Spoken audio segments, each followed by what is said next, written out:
12 জুলাই রাতে খেজুরির জনকা এলাকায় পশ্চিম ভাঙ্গনমারি মহরম কমিটির আয়োজিত অনুষ্ঠানে যোগ দিতে গিয়ে মৃত্যু হল দুই সনাতনী ব্যক্তির। 23 বছর বয়সী সুজিত দাস এবং 65 বছর বয়সী সুধীর চন্দ্র পাইক। তাদের দেহে একাধিক আঘাতের চিহ্ন এবং মুখে রক্তের দাগ দেখে এলাকাবাসীর সন্দেহ যে এটি কোনো স্বাভাবিক মৃত্যু নয়, বরং পরিকল্পিতভাবে হত্যা করা হয়েছে তাদের। কিন্তু কে করেছে এই হত্যা, উঠছে প্রশ্ন।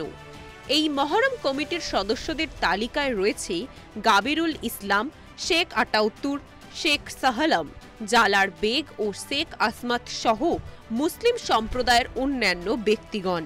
এলাকাবাসীর দাবি, এদের হেফাজতে নিয়ে অবিলম্বে নিরপেক্ষ তদন্ত শুরু করা হোক। নিহতদের পরিবার আজ বিচারের জন্য বুক ফাটিয়ে কাঁদছে, আর প্রশাসন নীরব দর্শকের ভূমিকায়। স্থানীয়দের অভিযোগ, এই ঘটনার শিকার যদি সংখ্যালঘু সম্প্রদায়ের কেউ হতেন তাহলে প্রশাসন চুপ থাকত না, কিন্তু হিন্দু বলেই এদের মৃত্যুতে কোনো পদক্ষেপ এখনো পর্যন্ত গ্রহণ করা হয়নি।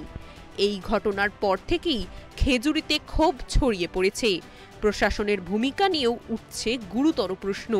স্থানীয়দের দাবি, এই ঘটনা আবারও প্রমাণ করে দিল পশ্চিমবঙ্গে হিন্দুদের জীবন এখন তুচ্ছ। প্রশাসনের তোষণ নীতি ও পক্ষপাত তুষ্ট আচরণে সনাতনদের নিরাপত্তা আজ প্রশ্নের মুখে। দেখতে থাকুন সুদর্শন বাংলা। জয় হিন্দ।